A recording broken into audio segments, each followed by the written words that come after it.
lower this?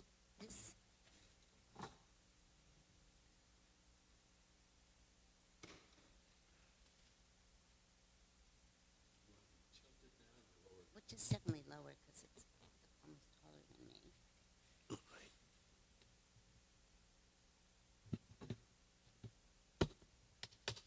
Like that? That's better.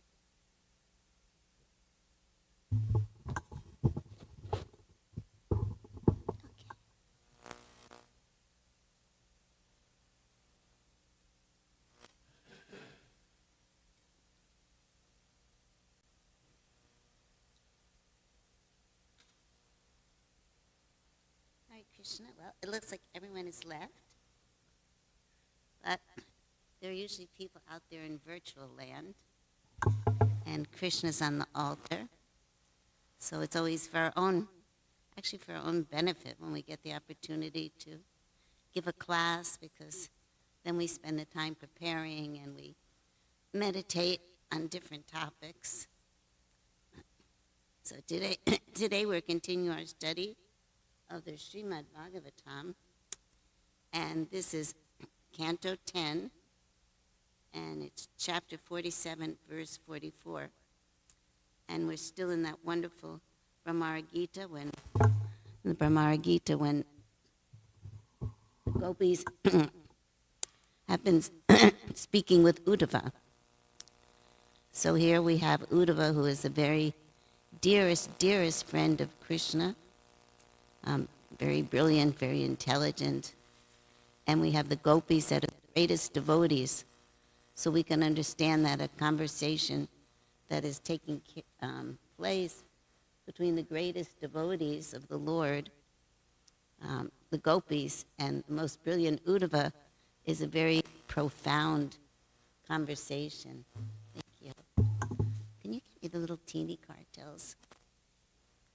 So just like sometimes there might be a meeting of some scientists, and they might be discussing some very complicated topic, and we might know what the words are, but we don't really understand what the real meaning is.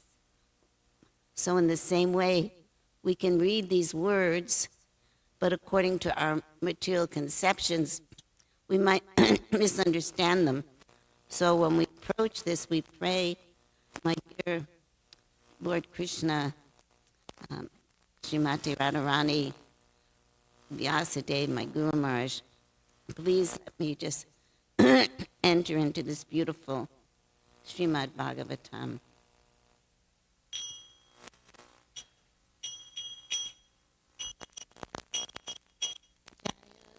Radha Madhava Kunjabi Hari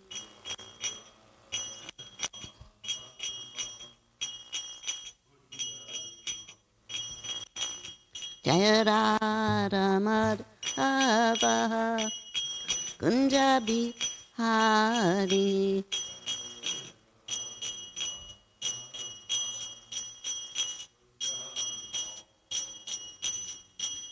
Gopijana Vallabha Girivardhan Hari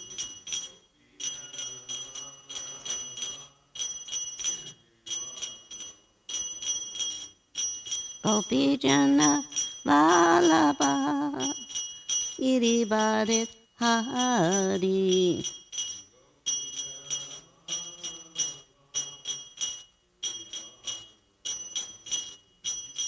Yasodanandana Rashajanaranjana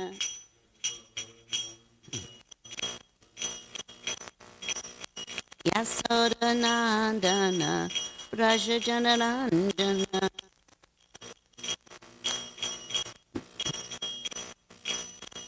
Yamuna Tira Anachari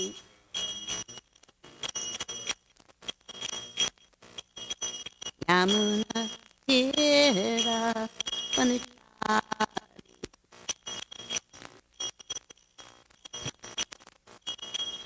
Jaya Radha Madhava Kunjabi Hari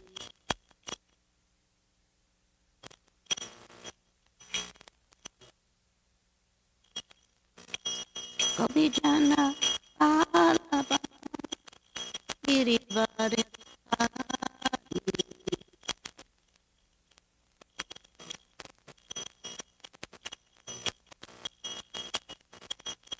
Gopijana Balaba Girivare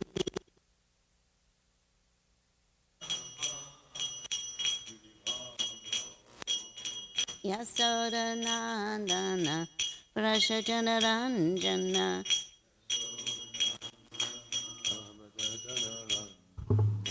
Yasoda Nandana Prashajana Ranjana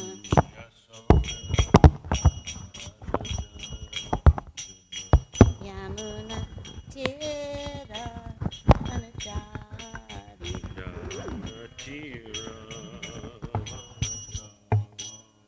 Yamuna Tira Panachari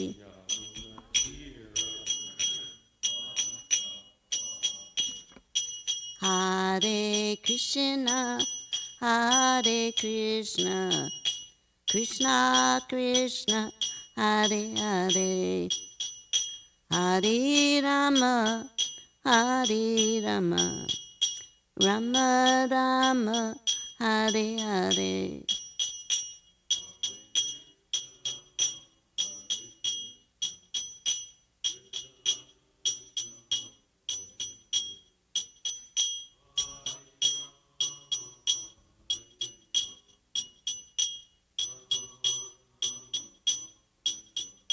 Jaya Prabhupada Prabhupada Jaya Prabhupada Jaya Prabhupada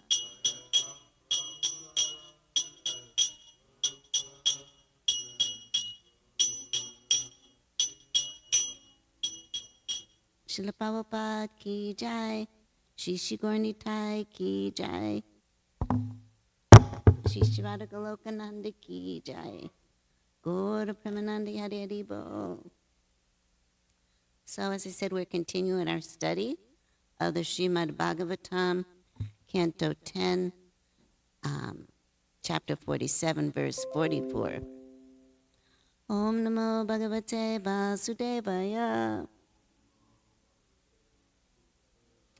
Om Namo Bhagavate Vasudevaya. Om Namo Bhagavate Vasudevaya.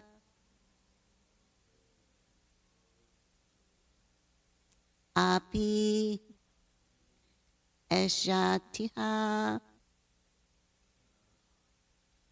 Dasaras Taptaha Swa Kritaya Sucha Sanjivayan Nu No Gatrir Yatendro Vanam Ambudai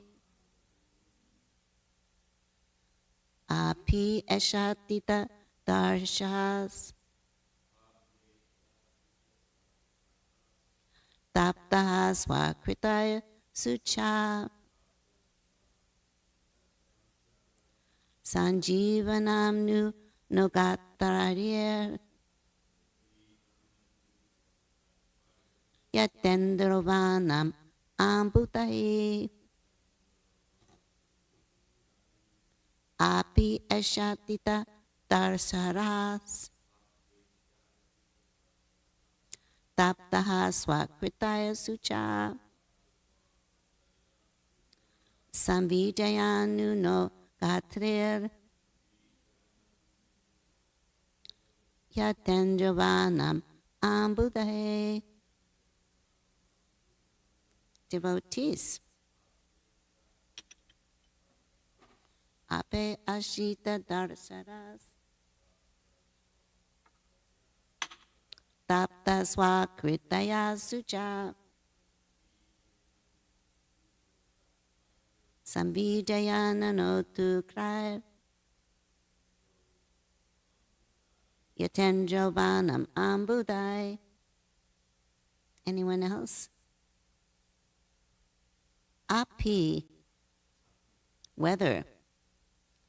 Eshati, he will come. Iha, here. Dasaraha, Krishna, the descendant of Dasara. Taptaha, who are tormented. Swakritaya, by his own doing. Sucha, with sorrow. Sanjivayan, bringing back to life. Nu, perhaps. Naha, us. Gatrai, with the touch of his limbs. Yata, as. Indra, Lord Indra. Vanam, a forest. Ambudaye, with clouds.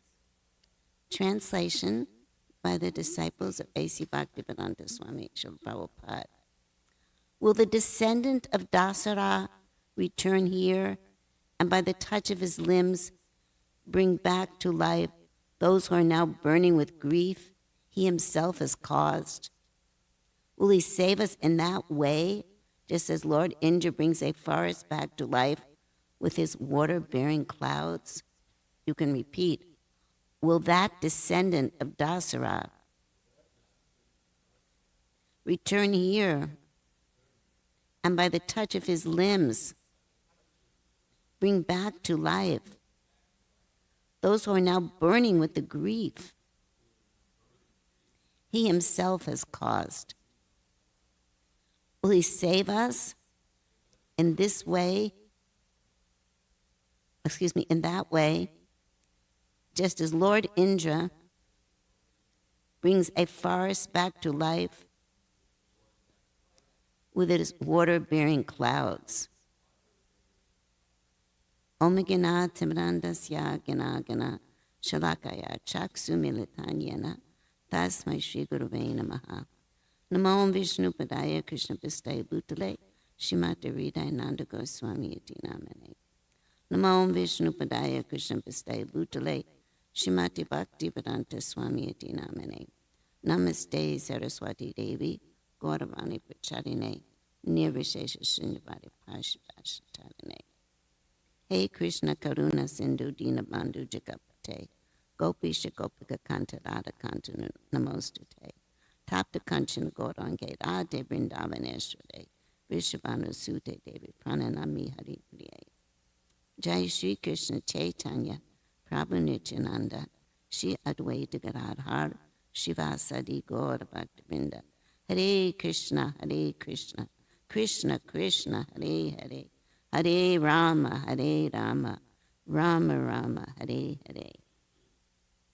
So yesterday, Drishta Prabhu gave a very beautiful class. In fact, I liked it so much that I posted it up on the New Goloka, the Sadhu page, because there's always so many conversations going on there. And then I looked at what is the meaning of this page. It's to give Krishna Katha, to enliven. So his class yesterday was so enlivening. I had heard from the house, and it was speaking so much about the beauty of Vrindavan. The gopis, they were remembering being with Krishna in Vrindavan with the beautiful trees and the flowers and the real opulence of Vrindavan, and how they were dancing in the rasa dance. They would remember everything. And then that at first, by remembering that, they were feeling so close with Krishna. But then that remembrance just kindled that fire of separation again. It kindled the fire of separation. So now in this next verse, they're questioning, will he remember us? Will that descendant of Dasara, it's like he's saying he's coming from this great line. He's from this great line. How could he forget us? But will he remember us? And they were burning in that fire of separation. It was a blazing fire within them that was burning. And they're feeling, and this was caused by him. He caused this grief by going away. And then he said, they go, will he save us in this way, just as Lord Indra brings a forest back to life with his water-bearing clouds? So this is a very important theme of what we'll discuss today, the clouds coming upon us, bringing the rain, the rain of coming from Krishna's mercy. So I wanted to also read here the commentaries, and then we'll speak more. One gopi, this by Vishwanath Chakravarti Thakur, 1047-44. One gopi among them spoke, "O friends, because Krishna is unhappy, he will immediately return here." Another gopi, believing this, then spoke, "Will he really come to Braj and revive us who are burning up with grief because of him by showing his beautiful limbs?" So the gopis are discussing amongst themselves, and we know there's different moods of gopis. So these gopis are discussing, we know that Krishna's unhappy because he's only happy when he's with us. So will he come back? Will he really come? Will we really be revived? Because we're burning up with grief because of him. Will he show us his beautiful limbs? Krishna is so beautiful that upon seeing him, one becomes completely stunned, completely mad. Then Jiva Goswami, he says, if you say that he remembers us, he would return. We do not believe that. So they're like, but he's not here. How can you say that he remembers us? They forgot the message saying he would return out of longing generated by remembering the rasa dance. Thus they ask if he will return. So here they were just remembering the rasa dance, and he was remembering it. But they become so overwhelmed in their grief, they're like, how will he come? So they're questioning Uddhava. Will this really happen? We are suffering. Thus they ask if he will return. He is now king of the Dasaras and is busy protecting them. He's too busy protecting all the residents. We are suffering with grief caused by his actions. The remedy is a touch of his limbs. If he does not do so, he will be known as expert, as being hard-hearted and fearless in killing women. So again, they're entering more into that angry mood that if he doesn't come back and he knows we're burning up and he caused this, everyone is going to say that he is heartless. He should bring us completely to life, samjaviyanam, by the touch of his limbs. This touch is like nectar.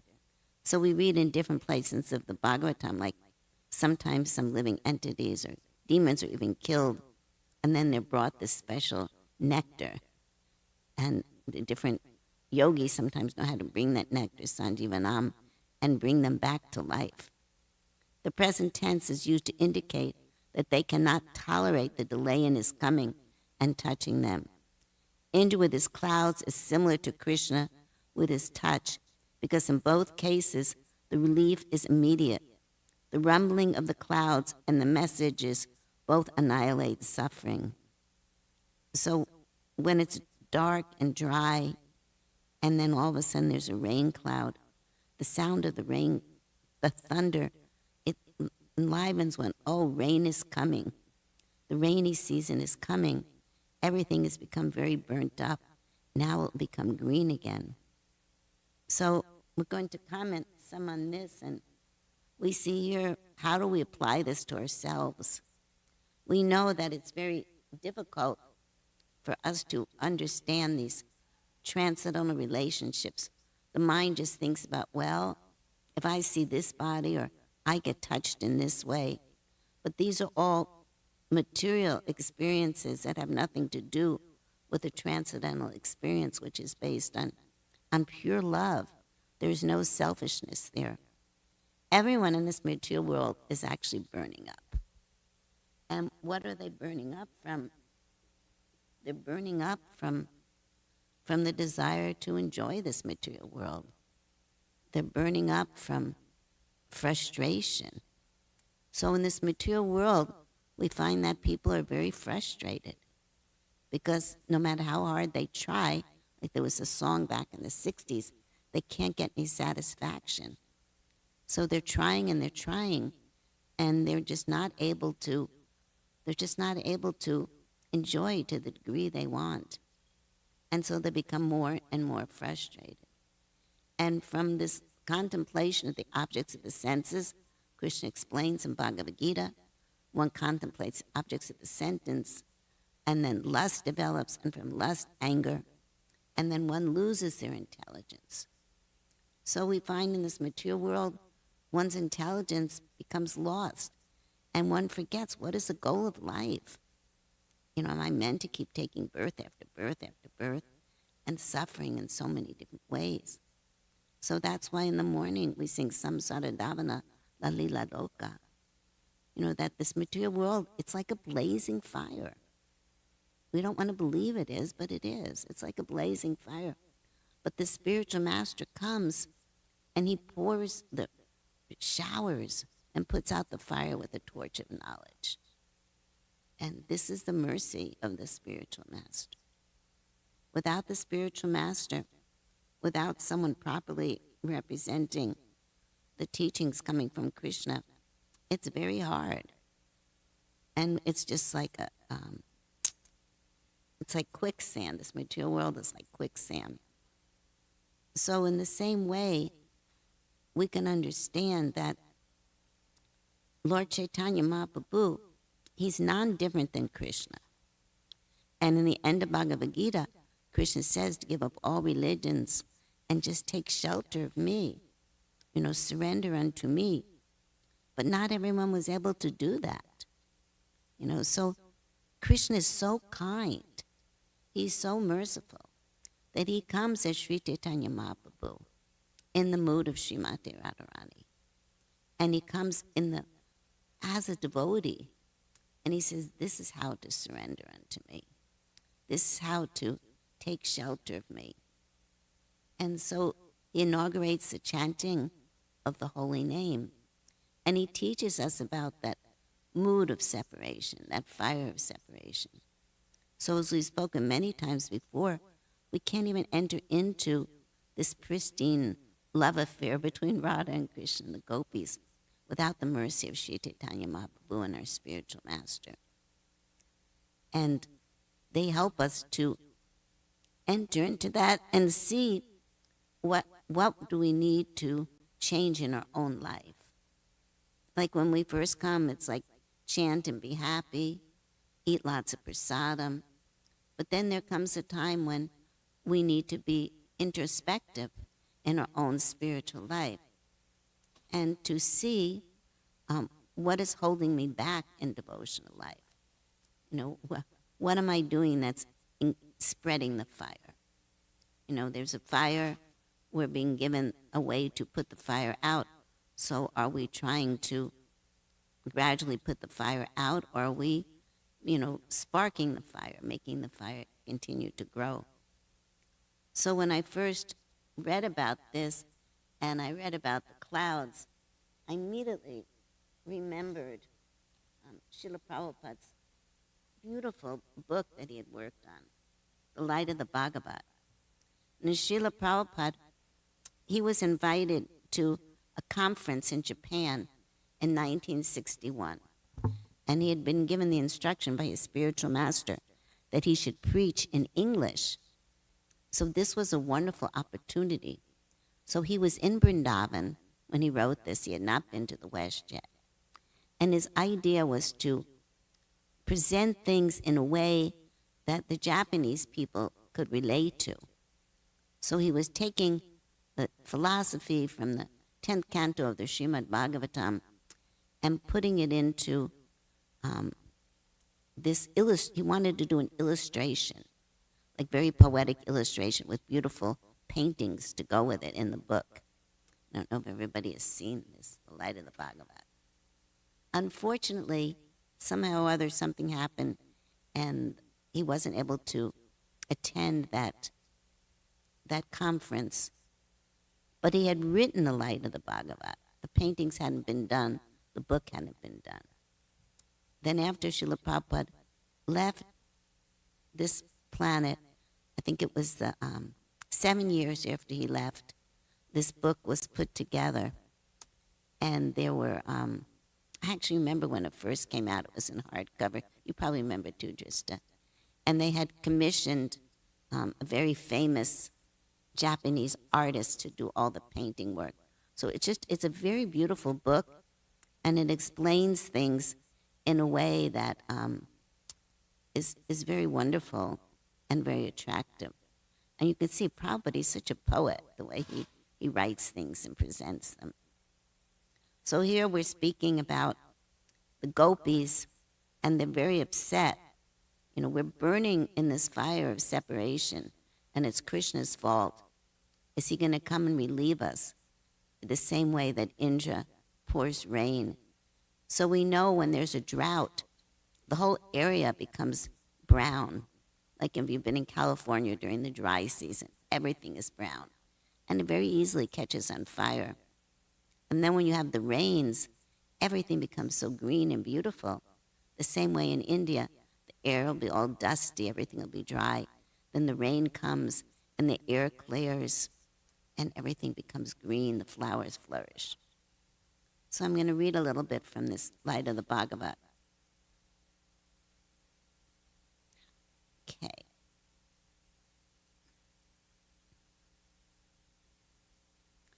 The arrival of the clouds, accompanied by thunder and flashes of lightning all over the sky, provides a picture of life-giving hope. This is verse 1. Covered by deep bluish clouds, the sky appears artificially dressed. The thunder and lightning within the clouds are signs of hope for a new way of life. 2. The scorching heat of the sun evaporates water from the seas, rivers, lakes, and reservoirs, and there is little water anywhere. The people become thirsty and always look overhead for rain, but in despair, yet just at the right moment, torrents of rain begin to fall everywhere in the land, even on the hard stones, and the land becomes overflooded. So in the same way, actually, it's explained, for example, materially, our body's made up of so much water. And if we don't get enough water, we become dehydrated. And from dehydration comes so many diseases. So here the gopis are saying they're like dried up. You know, they're ready to die because Krishna's not with them. So in our own life, we're actually dried up because we're forgetting the source of our nourishment is Krishna. As soon as we turn our head away from Krishna, then we become dried up, and everything in the world becomes dried up. And it leads to so much problem. But when we turn our head towards Krishna, then like the thunder roars and the bluish clouds come, and then there's relief. And that comes through the mercy of Krishna. And Krishna gives it to everyone. He's willing to give his mercy to everyone. It's just a matter if we want to accept it. Attracted by electricity throughout the sky and driven by forceful winds, clouds gradually cover the surface of the earth to satisfy the needy people by supplying water, which is the substance of their life. The clouds below rain upon man as a mercy of the Lord, who is always kind to the needy living being. So here it's saying Krishna is always kind to the living entities. I'm going to read Prabhupada's purport. We should always know that God is ever kind to us. Despite our gross disobedience to the laws of God's nature, the Lord is kind enough to look after our maintenance. Water is one of the most important items for our maintenance, because without water we can neither produce food grains nor quench our thirst. Water is also required very liberally for many other purposes. Thus the Lord has preserved water on 3/4 of the globe and has made it salty to preserve it. Salty water does not decompose, and that is the arrangement of providence. The Lord has engaged the powerful sun to evaporate the water of planets like Earth and distill it into clear water in the clouds, and then stock it on the peaks of mountains as we stock water in overhead tanks for later distribution. Part of the stock of water is refrigerated into ice so that it will not flood the earth for no purpose. The ice melts gradually throughout the year, flows down through the great rivers, and glides down to the sea for preservation. Therefore, the laws of God's nature are neither blind nor accidental, as men with a poor fund of knowledge conclude. Behind the laws of nature is the living brain of God, just as there is always a lawmaker behind all the laws of the state. So Prabhupada goes on to explain here how it's so important to actually understand how the Lord is behind everything. Another, going down a little farther, Prabhupada said, the Lord distributes his mercy in the form of rains on the scorched earth at times of dire necessity. He supplies rain when we're practically on the verge of death for want of water.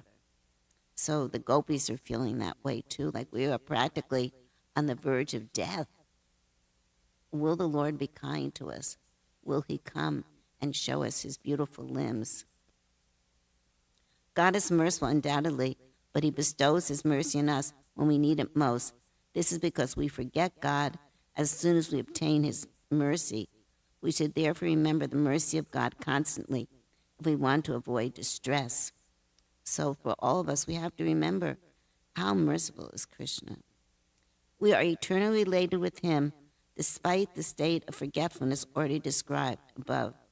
Bhagavad Gita confirms that the law of natures are stringent because they are conducted by the three modes, but one who surrenders unto the Lord overcomes the stringency of nature easily. In the Bhagavad Gita, the Lord affirms this, Daivihi esha gunamayi mama maya dorataya mam eva ye prabhantyante mayam etam tarantite. The divine energy of mind, consisting of the three modes of material nature, is difficult to overcome, but those who have surrendered unto me can easily cross beyond. So you might think, well, why am you reading this? We're talking about the gopis feeling intense separation from Krishna and wanting to see his beautiful limbs. But in order to purify our consciousness, to enter into these beautiful pastimes, it's very important for us to actually have a visual and to understand the Siddhanta behind these. And how can we attain Krishna's mercy? After heavy rain showers, the fields and forests in all directions appear green and healthy, thus resembling man who has undergone severe austerities for some material gain and has achieved his end, for such a man is strong, hardy, and good-looking. The evening in the rainy season is dark all around. There is no sight of the twinkling stars on the horizon or the pleasing moon. They are covered by clouds, and the insignificant glowworms become prominent in the absence of luminaries in the open sky. So this is also a very important point. When we are approaching the Srimad Bhagavatam, when we're approaching these transcendental, beyond the material modes of nature, pastimes of Radha and Krishna, it's very important that we hear through disciplic succession, that we hear from those that are not covered with their own desire for sense gratification. And in this day in Kali Yuga, we see that there is the natural laws of nature, but man has gone against these natural laws of nature. And that's why the rainy seasons don't come when they're supposed to, why the earth is drying up in so many different ways. So it is actually, we can see how man is actually causing havoc to the perfect system that's been set up by Krishna. And here it talks about the artificial luminaries. So in Kali Yuga, there's so many false gurus that will come. But it's very important that we actually search out those that are very well versed in the Vedic literatures, those who themselves have devotion and want to serve Krishna. On hearing the sound of the torrential rains, the frogs come out of the mountain caves and begin to chant like brahmacharis, who chant the Vedic hymns by the order of the spiritual master. In this age of a godless civilization, The sages of the world recognize religious sects who believe in God must come out of their secluded place and preach the science of God, the supreme will, to the people in general.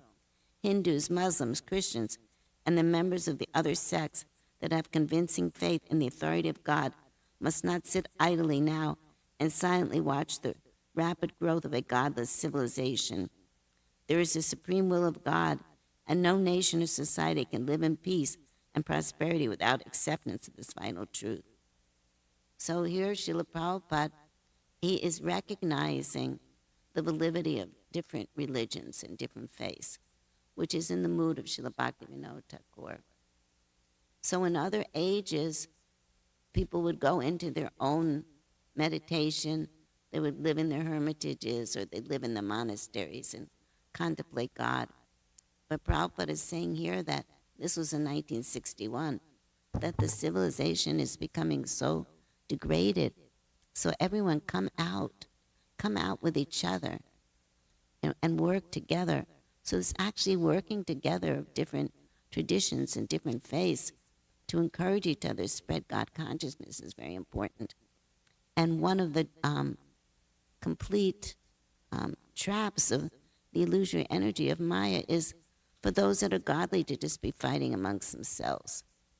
That, and then people, oh, this is religion, forget it, I don't want anything to do with it. So that's why it's very important to not fall under that trap. The small rivulets that almost dried up during the month of May and June now begin to overflow their banks like upstarts and suddenly overflow the limits of expenditure. The colorful greenery of the newly grown grass, the seasonal flowers, the frogs' umbrellas, the butterflies, and the other variegatedness of the rainy season perfectly represent a well-to-do family absorbed in the vanity over their personal assets. A picturesque scene of green paddy fields enlivens the heart of the poor agriculturalist, but brings gloom to the face of the capitalist who lives by exploiting the poor farmers. So the rest of this, it actually goes into very much into a social commentary. But there were points that I wanted to bring out.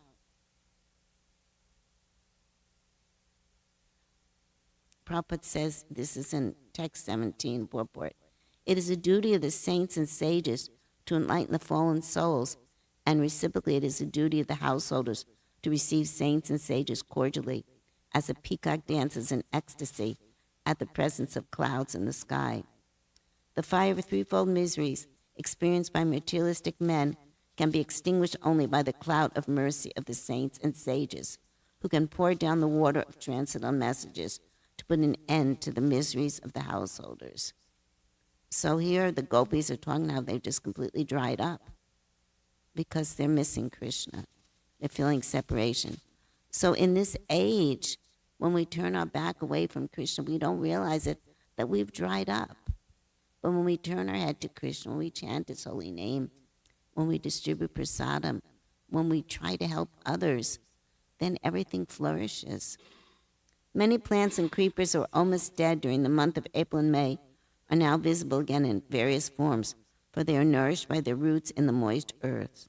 These numberless plants and creepers resemble persons who dry up in severe penance for some material gain, but then achieve their objectives and become luxuriously fat, nourished by sense enjoyment. So we are not meant to become luxuriously fat for sense gratification, but actually too much austerities for anything material causes the heart to become hard. But this is a very joyful process that we hear about Krishna, we hear about the devotees, and according to our ability, we try to share it. So we should never try to speak above our own realization, because that won't be able to really touch the heart of anyone. But if we sincerely try to progress in devotional service and have gratitude, then Krishna will use us. We'll be able to be an instrument. So I'm going to read the verse again to bring us full back. But why should Krishna come here after winning a kingdom, killing his enemies, and marrying the daughter of kings? He satisfied their Oh, that's the next one. He's satisfied there, surrounded by his friends and well wishers. That's tomorrow's verse. But then they're thinking, why will he come back? Krishna killed, Kamsa. He's become famous. He's surrounded by society people. What will he have to do with us village girls? So Lord Chaitanya Mahaprabhu, he exemplified so much this mood of separation. How he was crying in the mood of Radharani, in the mood of separation for Krishna. So as devotees, when we're chanting Hare Krishna, Krishna Krishna, Hare Hare, Hare Rama, Rama Rama, Hare Hare, we're actually trying to bring Radha and Krishna back together. Because a devotee doesn't want to see Radha and Krishna separated. They want to bring them back together again. And we know that this is the reality, that Radha and Krishna are never separated. It just appears that way. So the same way, we can also pray that other living entities will be relieved by this cloud of mercy that's coming from the spiritual master, and that they will also become relieved. That's why every day we recite the Shashastika prayers, Cheto Darpana Marjanam. The Sankirtan movement, it's like a cloud that is pouring the rain of mercy on all the conditioned souls. And by that, one comes out of that dried up condition and is given back their life. So our real life is, we're part and parcel of Krishna. We have a beautiful eternal relationship with him. We have a beautiful form that we're not aware of now. Some are. And it's a matter of reviving that. But it's a party. We're not reviving it alone. We're helping to revive ours and others. And that's what real friendship is. Real friendship is helping others to remember Krishna. So that is a very important point, that we encourage others in their devotional service. And we avoid speaking words that are discouraging. We avoid distracting others, but to attract others to Krishna's lotus feet. So anyone who has not read The Light of the Bhagavad, it's been around for years, I highly recommend reading it again and looking at the pictures. It's such a beautiful book. And it's a very nice book to distribute. I remember I used to buy copies of it and give it to friends and family and, people that were just delving in Krishna consciousness, because the paintings are beautiful, and it's even more appropriate to the time we're living in now, because we see the disturbances in the world. And Prabhupada back in 1961, from Radha Damodar Temple, Prabhupada had that vision. So Prabhupada's books are not like time-bound. Oh, this was just that time Prabhupada said it. No, they're actually, Krishna was speaking through him, and they're like little prophecies, Prabhupada sees what's going to happen. So thank you all very much for listening. And this is such a beautiful verse. The gopis are remembering dancing with Krishna in the rasa dance. They're remembering the sound of the ankle bells, how Krishna looked with his curly hair, with the drops of perspiration falling on his face, how he's covered with the beautiful colors of the minerals, adorned with beautiful flowers. This is the opulence of Braj. How the gopis are doing very tasteful dancing with beautiful mudras, and everything is completely in harmony. And they're remembering this, and then it brings about that mood of separation. Will he ever come back and dance in Vrindavan again? But as Drisha said yesterday, it's not selfish. They're thinking Krishna is suffering because he's missing dancing with us. He's actually missing it. So how can we bring him back? And that's what Rath Yatra is all about. How to bring Krishna back to Vrindavan so he could dance with the gopis and with his friends. Thank you so much. Hare Krishna. All glory Srila Prabhupada. Shri Shraddha Goloka Nanda Ki Jai. Oh, it's so sweet, isn't it? I know. It's just like, it's such an honor to be able to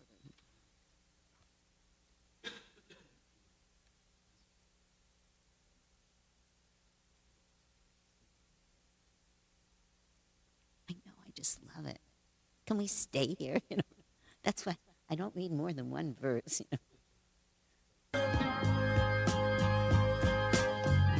Govindam Adipurusham Tamaham Bhajami Govindam Adipurusham Tamaham Bhajami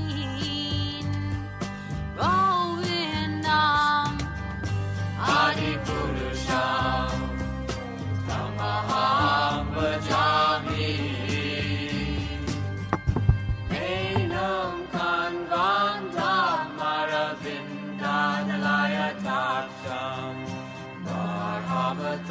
Samasitam Buddha Sundarangam Kandar Agom Vidamaniya Vishesha Shobha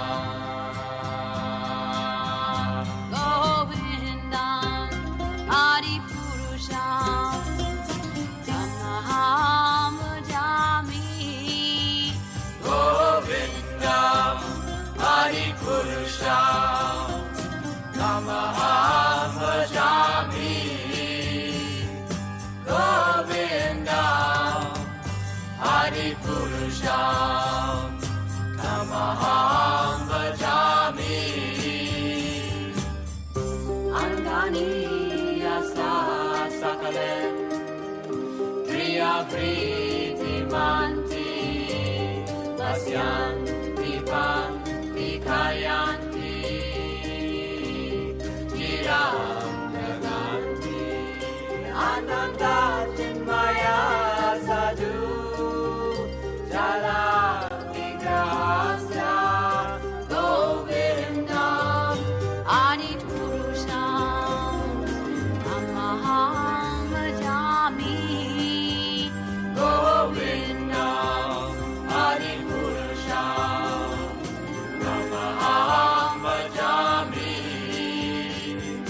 Govindam Adipurusham Tamaham Bhajami Govindam Adipurusham Tamaham Bhajami Govindam Adipurusham Tamaham Bhajami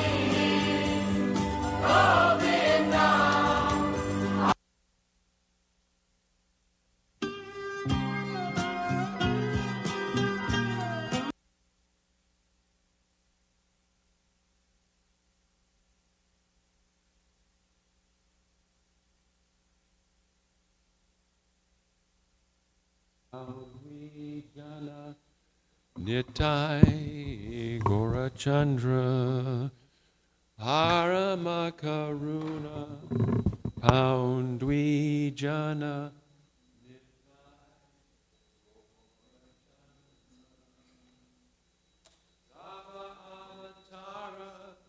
Saroshiromane Kevala Ananda Kanda Saba Avatara Saroshiromane Kevala Ananda Kanda Bajo Bajo Bai Chaitanya Nitai Surida Vishvasa Kori Bajo Bajo Bai Chaitanya Nitai Surida Vishvasa Kori Vishaya Chariya Sera Semajia Mukke Bolo Hari Hari Vishaya Chariya Sera Semajia Mukke Bolo Hari Hari Deko Ore Bai Tribhuvani Nai Amona Dayala Datta Dekore bai tribhuvane nai data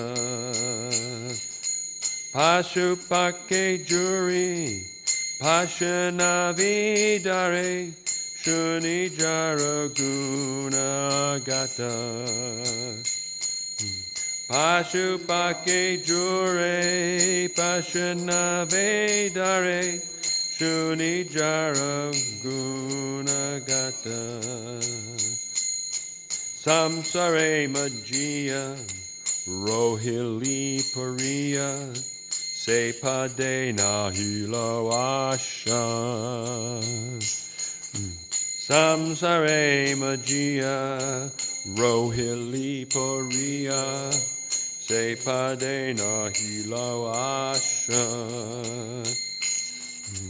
Apanakaroma Bunjaye Samana Kohoye Lochana Dasa Apanakaroma Bunjaye Shamana Kohoye Lochana Dasa Apanakaroma Bunjaye Shamana Kohoye Lochana Dasa Apanakaroma Bunjaye Shamana Kohoye Lochana Dasa Paramakaruna Paundvi Jana Nitai Gorachandra Paramakaruna Paundvi Jana Nitai Gorachandra Sabhavatara Saroshiromane Kevalananda Kanda Sabhavatara Saroshiromane Kevalananda Kanda Jaya Gornitai, Jaya Gornitai, Jaya Gornitai, Jaya Gornitai, Jaya Gornitai, Jaya Gornitai, Jaya Gornitai, Jaya Gornitai, Haribo, Haribo. Haribo Nitai Gaur, Haribo Nitai Gaur, Haribo, Haribo, Haribo Nitai Gaur, Haribo Nitai Gaur, Haribo, Haribo, Haribo Nitai Gaur, Haribo Nitai Gaur, Haribo, Haribo, Haribo Nitai Gaur, Haribo Jaya Radha Golokananda, Radha Golokananda, Radhe Jaya Radha Golokananda, Radha Golokananda. Nanda Radhe Jaya Radha Golokananda, Radha Golokananda, Radhe Jaya Radha Radha Golokananda, Radhe Jaya Giri Govardhan, Giri Govardhan, Giri Govardhan, Jaya Giri Govardhan, Jaya Giri Govardhan, Govardhan, Jaya Giri Govardhan, Jaya Giri Govardhan, Jaya Radhe, Jaya Radhe, Jaya Radhe, Jaya Shri Radhe, Jaya Radhe, Jaya Radhe, Jaya Radhe, Jaya Shri Radhe, Srila Prabhupada ki jai. Shri Shri Gaura Nitai ki jai. Shri Shri Radha Golokananda ki jai. The two lords, Nitai Gaurachandra, Lord Nitai and Lord Chaitanya, are very merciful. They are the essence of all incarnations, and their specific significance is that prosecuting their way of self-realization is simply joyful, for they introduced chanting and dancing. My dear brother, I request that you just worship Lord Chaitanya and Nityananda with firm conviction and faith. If one gives up sense gratification to be Krishna conscious, by this process, one is sure to reach the desired goal. One simply has to chant Hare Krishna Hari without any sense gratifying motive. My dear brother, you just try and examine this. Within the three worlds, there is no one like Lord Chaitanya or Lord Nityananda, because their merciful qualities are so great that they make even birds and beasts cry. What to speak of human beings? Even stone will melt at the chanting. My dear mind, you are entrapped in sense gratification and have no attraction for chanting Hare Krishna. Since you have no attraction for the lotus feet of Lord Chaitanya and Lord Nityananda, what can I say? I can simply think of my misfortune. Srila Lochan Das Thakur ki jai.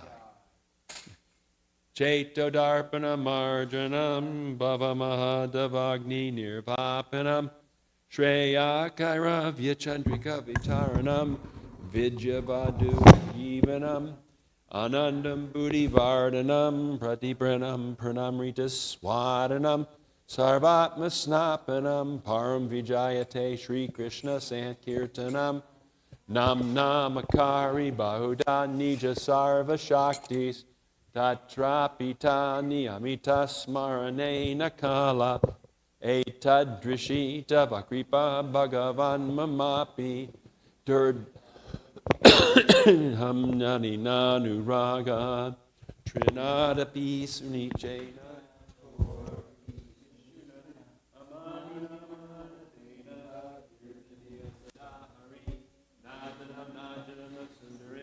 Kavitam va jagadisha kamaye mama janmani janmani ishvare bhavatad bhaktir hoitaki twai ainanda tanuja kinkaram patitam mam vishamebavam buddha kripayata vapada pankaja stita duli sadrashim vachintaya nayanam galadashu daraya varanam gadgada rudaya gira pulakarnishitam vapukada Tavanama grahane bhavishyati yugayatam namishena chakshusha ravashayatam shunayatam jagat sarvam govindam virahename ashlishyava padarvatam panastumam adarshanam marma hatakarotuva yatatatava vidadatu lampato matprananatastusa eva napara.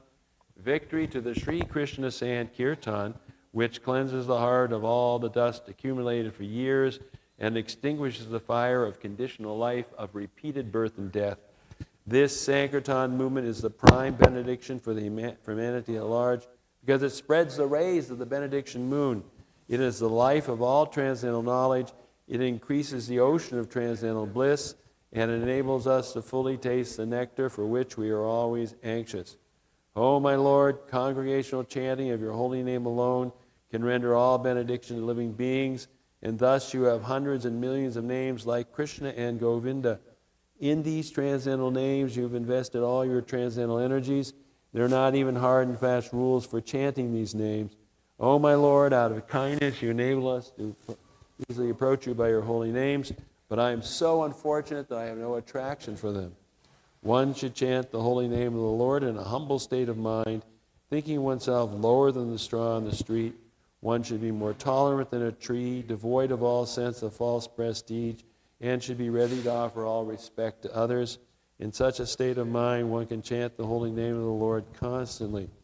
O Almighty Lord, I have no desire to accumulate wealth, nor do I desire beautiful women, nor do I want any number of followers. I only want your causeless devotional service birth after birth. O Son of Maharaj Nanda Krishna, I am your eternal servitor, yet somehow or other I have fallen to the ocean of birth and death. Please pick me up from this ocean of death and place me as one of the atoms at your lotus feet. Oh, my Lord, when will my eyes be decorated with tears of love flowing constantly when I chant your holy name? When will my voice choke up, and when will the hairs of my body stand on end at the recitation of your name? O Govinda, feeling your separation, I am considering a moment to be like 12 years or more. Tears are flowing from my eyes like torrents of rain, and I am feeling all vacant in the world in your absence. I know no one but Krishna as my Lord, and he shall remain so even if he handles me roughly by his embrace or makes me broken-hearted by not being present before me. He is completely free to do anything and everything, for he is always my worshipful Lord unconditionally. Shri Shastika ki jai.